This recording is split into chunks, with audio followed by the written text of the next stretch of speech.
What is up, you guys? So, as you can see here, I found my shades. Yeah. Yeah. Alright, but anyways. I'm here to bring you Black Clover, Chapter 79 review. You know, that good shit. Let me try, I'm gonna stop acting like a freaking beach bum and start acting like an actual person. But no hate. No hate towards beach bums. If you're a beach bum and you love surfing and everything like that, good on you. Good on you. Sorry about that. I'm pretty sure I offended people, so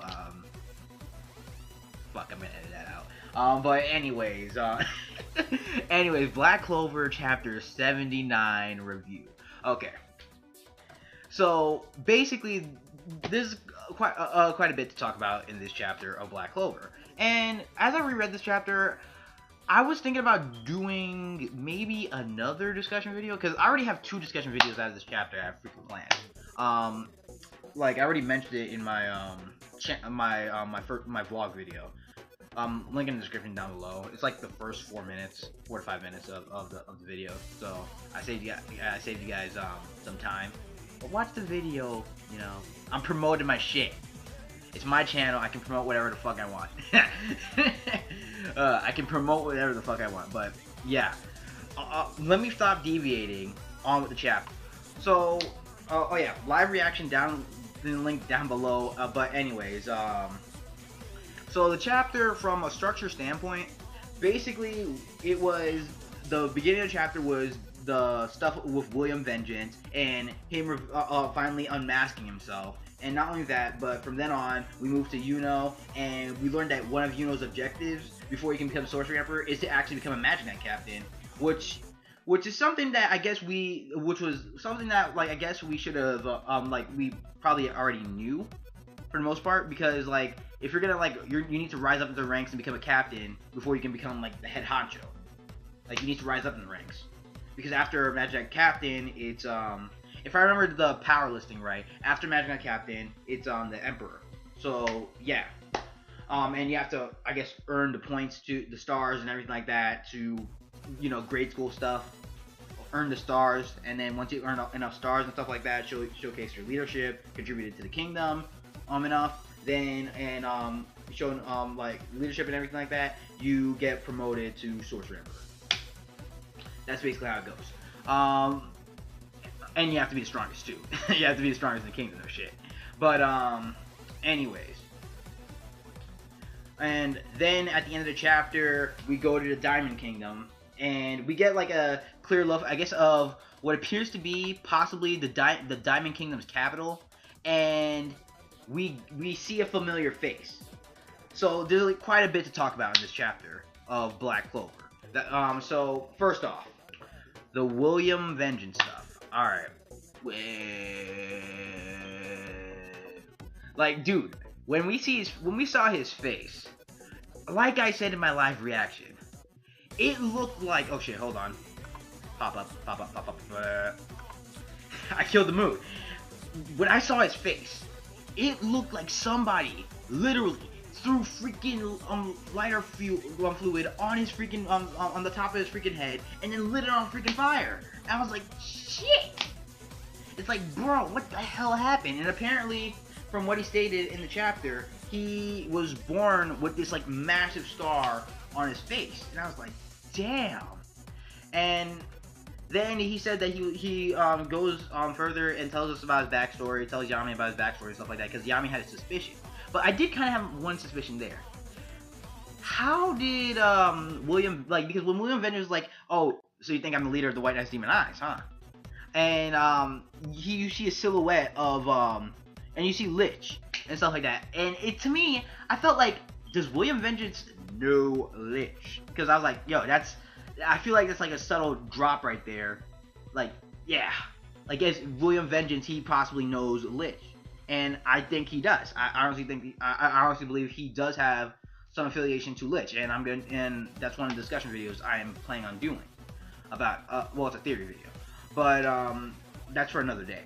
But anyways, Yami, he was like, yo, something's up here, because like this dude, the structure of his body, his voice, and not only that, but his ki is exactly the same as Lich, and I need to find out if this dude is him or not. And so William Vengeance unmasked themselves. You know, the dude with the face that seems that it had gasoline thrown on it, then it got set on fire. Shit. I still cannot get over that. But anyways, he tells us that he was the bastard child of a certain nobleman, and I was like, a certain nobleman. So like, I was gonna like at first I was gonna say, after I read the chapter a second time, I was gonna say maybe the king, but then I'm like, no, because like because we did see like, because when I looked at it again, we did see like a silhouette of the house, the mansion, the manor or whatever that William Vengeance looked at when he was a kid and stuff like that, and it didn't look like the castle. It didn't look like the castle at all. So I'm just gonna debunk that if it was the king or not. Like, oh shit, if he was the like bastard child of the king, then well, the king, he did have 2 bitches, like at the end of the Castletown invasion arc. So, but anyways, he like apparently like the heir to the like he was living outside the Castletown until he was 8, and apparently his older sibling, possibly a girl or boy, like the heir to the throne to the household, he died. So once they found out about William and everything like that, they accepted it as real nobility and stuff like that. And because his magic potential was high and he had Yggdrasil magic on his side, he was they accepted him wholeheartedly. And but the only problem was his freaking face. And his stepmother, he basically had an evil stepmother, and she basically made it really difficult for him to basically go to basically like live like peacefully and stuff like that. Where's that page? Where's that page? Page. Because I have the chapter up, so I'm just gonna make sure I didn't miss anything when I'm going over the chapter and stuff like that.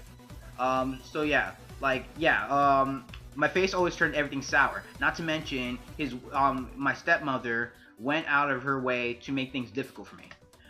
So his stepmother basically tried to screw him over on multiple occasions back in the day, and he was like his basically his childhood was pretty much a living hell, and so he's like, in those hellish days I met Julius, and basically Julius, he couldn't care less about what he looked like whatsoever. He didn't care. He couldn't care less about his scar, and basically basically Julius was very impressed by his magic and stuff like that, and Julius was like, yo, you're a really kind person and stuff like that, and you really like to protect things, so why don't you just become a magic knight? So Julius basically was the dude that pushed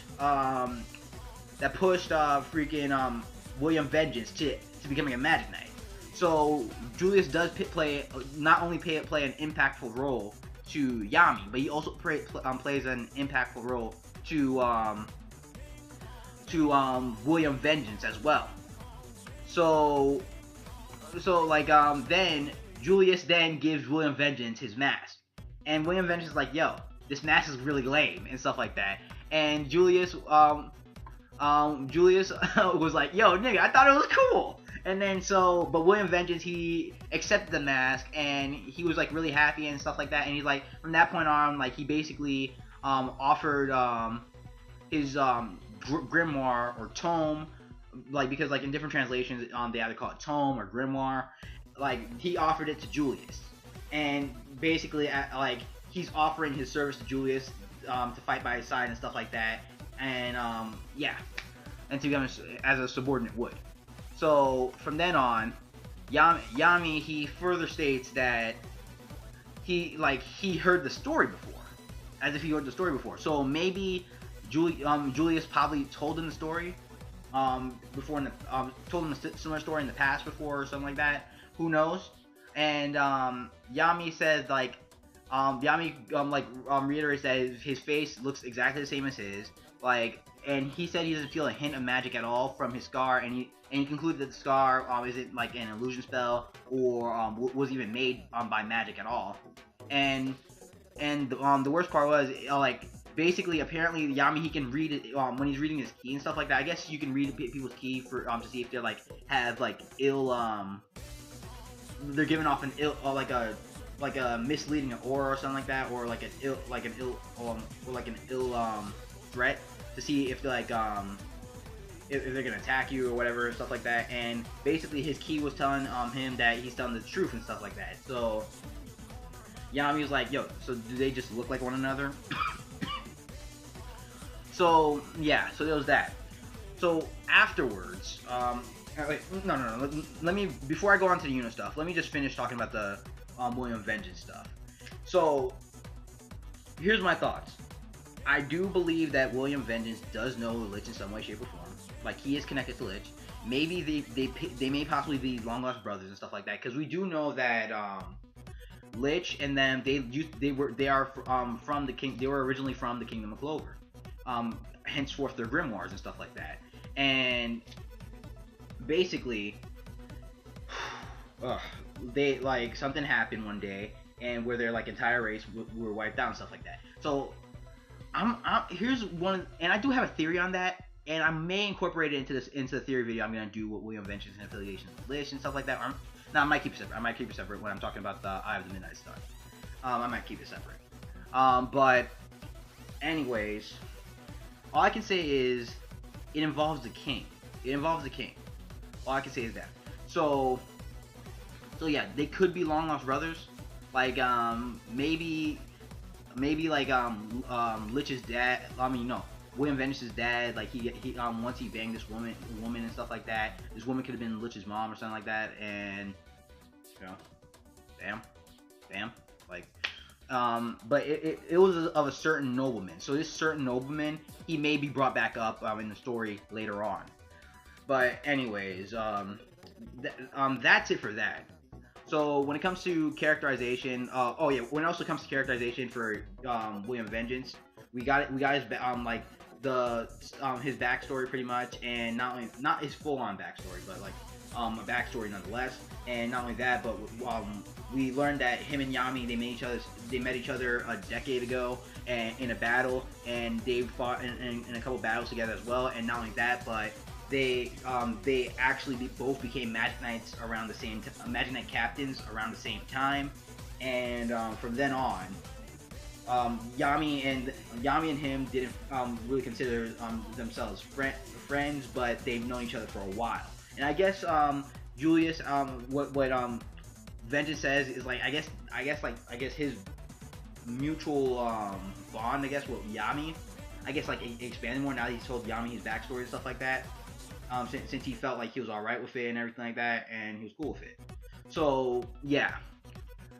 But anyways, that's it for William Vengeance. Let's go on to Yuno. Now when it comes to Yuno, alright. Basically, Rangil's, he shows up. He was like, aren't you embarrassed by them and stuff like that? And Yuno's like, why would I be embarrassed by my rival and stuff like that? And he's like, we're both aiming for the seat of the Sorcery Emperor and everything like that. And Rangil's, he starts laughing, saying, dude, you're a commoner and stuff like that. And why the hell did the four-leaf clover even, like, what did he say again? Like, what was the specific word? Like, basically, slum rats don't know what it's like to get embarrassed, and I guess you weren't chosen by the four-leaf clover tome. Oh, great slum rat.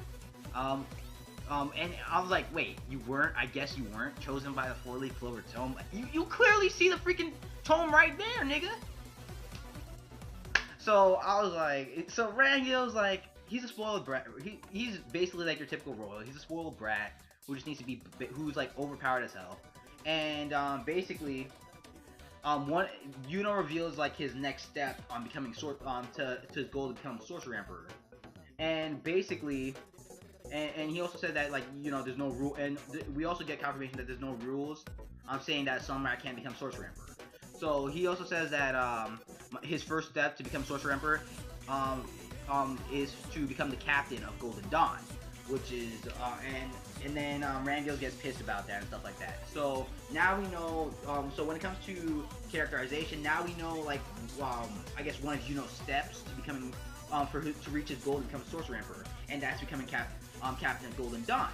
And seeing this, it kind of like like reminded me that Asta, like, he hasn't really said any, like, he just keeps saying that he's gonna become Sorcerer Emperor, but he hasn't really gone down to say how he's gonna do it.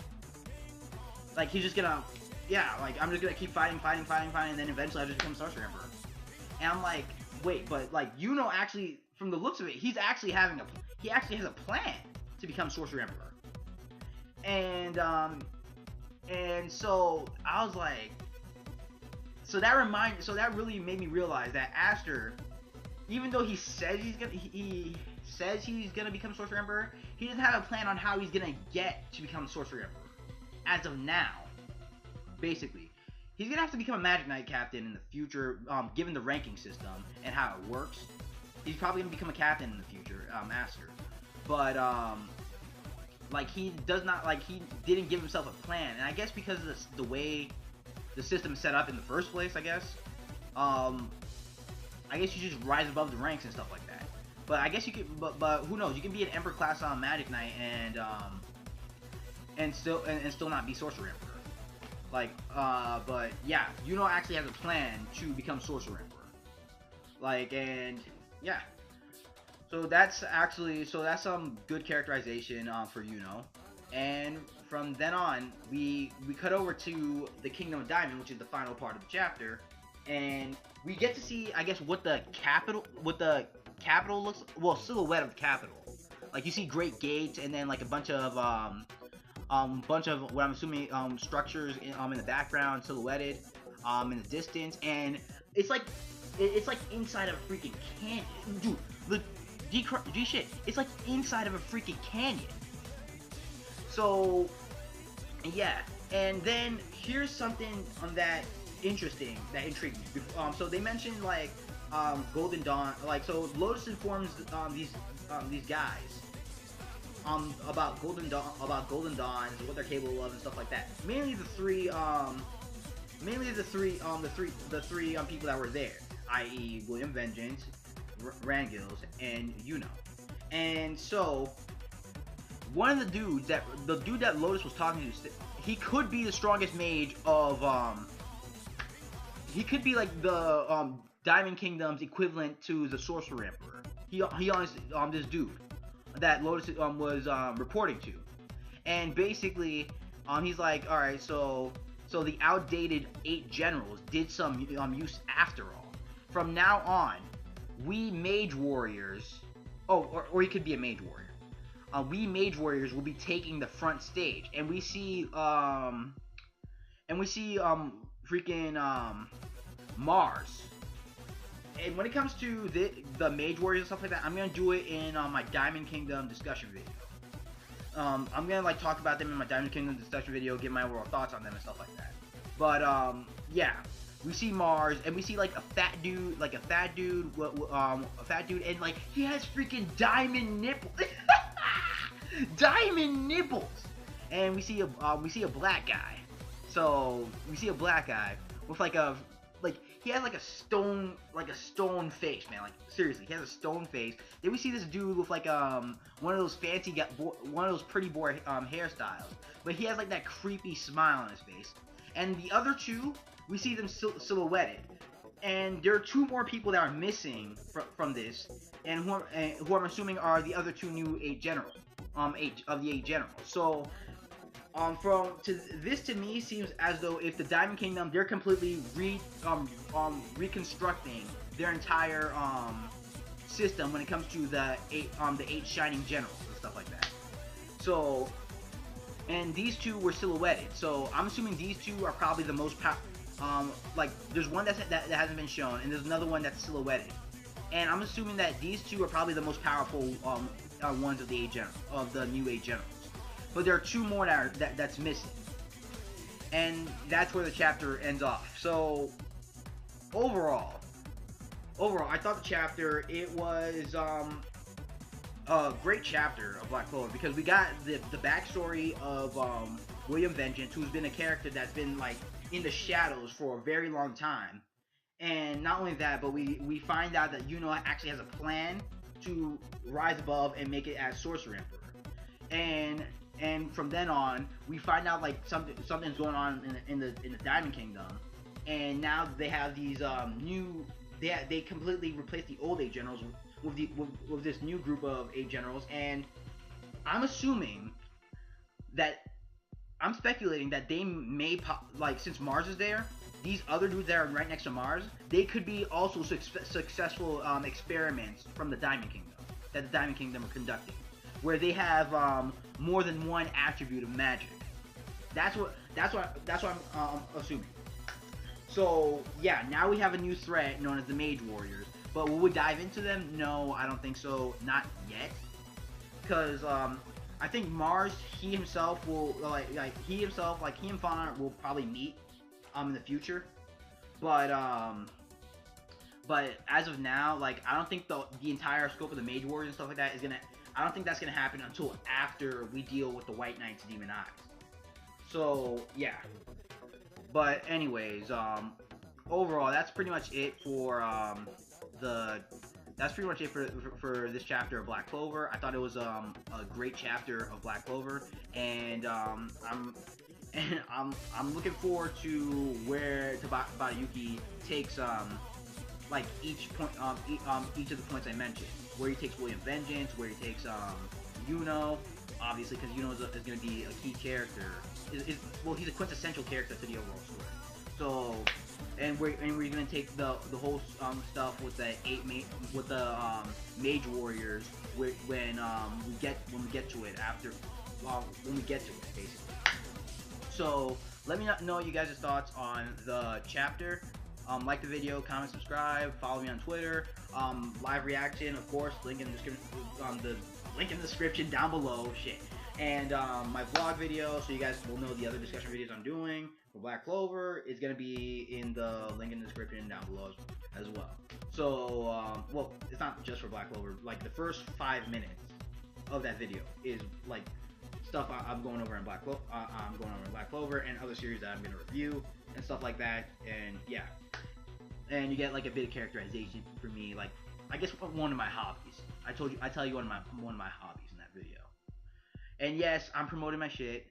Don't hate. Don't hate, niggas. Don't hate. But like I said, great chapter. See you guys later. I'm done.